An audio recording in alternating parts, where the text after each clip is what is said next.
Madame, Monsieur, bonsoir. Bienvenue dans ce journal. Mercredi 12 juin, le Conseil des ministres s'est réuni en session ordinaire à Koulouba sous la présidence du professeur Diankouna Traoré, président de la République par intérim.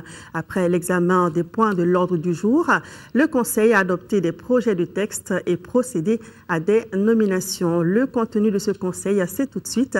Et c'est avec vous, Ibrahima Djambeli. Bonsoir. Bonsoir, Desi Soko, mesdames, messieurs, bonsoir au chapitre des mesures législatives. Sur présentation du ministre des Affaires étrangères et de la coopération internationale, le Conseil des ministres a adopté un projet de loi autorisant la ratification de l'accord de prêt préférentiel de crédit acheteur signé à Dakar le 4 janvier 2013 entre le gouvernement de la République du Mali et la banque Import-Export Exim Bank de Chine relatif au projet hydroélectrique de Gouina. En vue de diversifier les sources d'approvisionnement en énergie et d'assurer la couverture des besoins croissants en énergie électrique des populations, le gouvernement de la République du Mali a signé avec la banque Import-Export de Chine un accord de prêt d'un montant de 138 300 000 $ des États-Unis, soit 69 117 millions de francs CFA environ, pour le financement du projet hydroélectrique de Gouina dans la région des Cayes.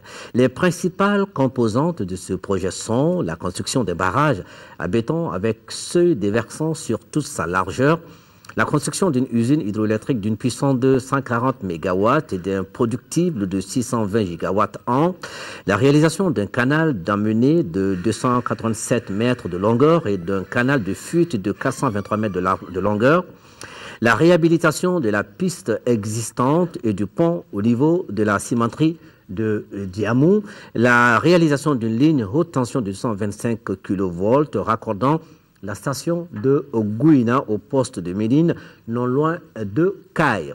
La réalisation de ce projet avec la participation du Sénégal et de la Mauritanie va contribuer à réduire les déficits énergétiques auxquels les États membres de l'Organisation pour la mise en valeur du Fonds Sénégal, OMVS, font actuellement face.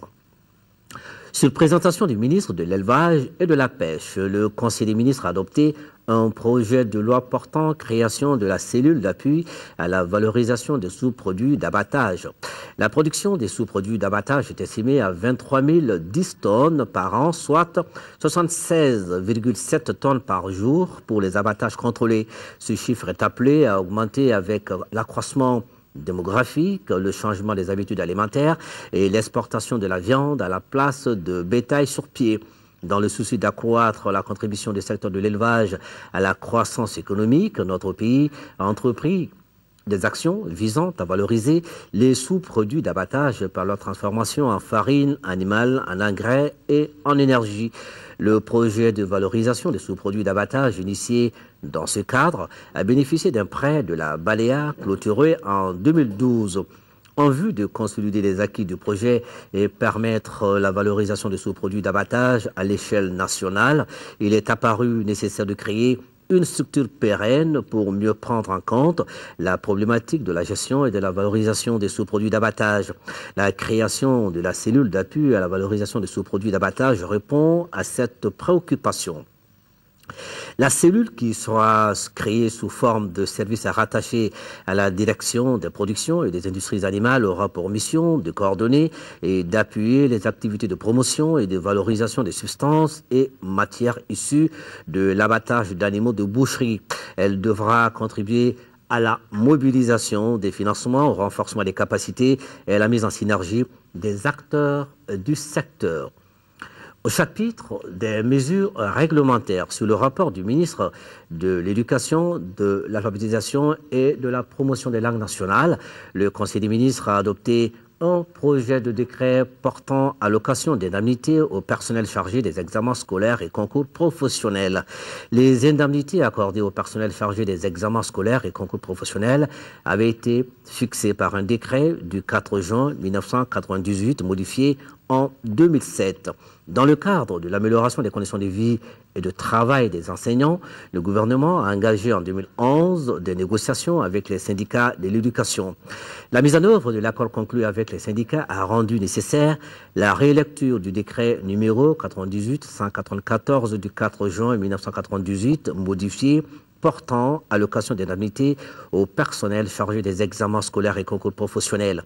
Suite aux événements du 22 mars 2012, le processus de relecture a été interrompu. Le présent projet de décret s'inscrit dans ce cadre et le revoit à la hausse les taux des indemnités allouées au personnel chargé des examens scolaires et concours professionnels.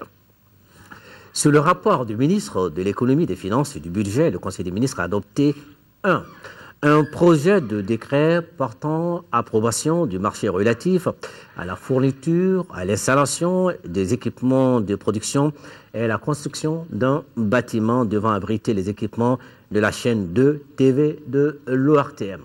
L'Office de radio-télévision du Mali, dans le cadre de la mise en œuvre de son plan directeur de développement, a décidé de mettre en place une deuxième chaîne TV en vue de désengorger l'unique chaîne en service depuis 1983, d'accroître et d'améliorer la qualité et la capacité de production et de diffusion télévisuelle.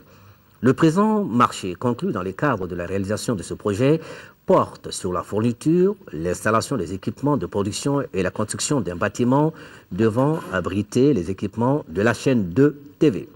Il est attribué après appel d'offres à la société Studiotech SA pour un montant de 1,930 milliard de francs CFA environ et un délai d'exécution de 150 jours. Le financement est assuré par le budget national Fonds Soutènement. La mise en service de la chaîne 2 TV de l'ORTM permettra, entre autres, de mettre l'accent sur le partenariat entre le public et le privé en matière de production et de doter l'ORTM d'un outil moderne, efficace, pour stimuler et appuyer le développement social, culturel, économique et touristique par la diffusion de programmes de proximité. La chaîne 2, qui sera entièrement numérisée et basée sur les technologies de pointe, tant au niveau de la production que de la diffusion, diffusera 24 heures sur 24. Au chapitre des mesures individuelles, le Conseil des ministres a procédé aux nominations suivantes. Au titre du ministère des Affaires étrangères et de la coopération internationale, ambassadeur du Mali à Bruxelles, M. Sekouba Sissé, conseiller des Affaires étrangères. Ambassadeur du Mali à Niamey, M. Alhamdou Ag Ilien, administrateur civil. Au titre du ministère de l'Environnement et de l'Assainissement, secrétaire général, M. Mahamadou Zibo Maïga, inspecteur des services économiques. Directeur général de l'Agence du bassin du fleuve Niger, M. Issa Togo, assistant de recherche. Au titre du ministère de l'Éducation, de l'Action humanitaire, de la solidarité et des personnes âgées, conseiller technique, M. Sanidie Al-Kaïdi Touré, administrateur de l'action sociale, M. Abdoulaye Diabaté, inspecteur du Trésor. Inspecteur à l'inspection des affaires sociales, Mme Marietou Kabisoko, administrateur de l'action sociale. Messieurs Soko, à vous. Merci.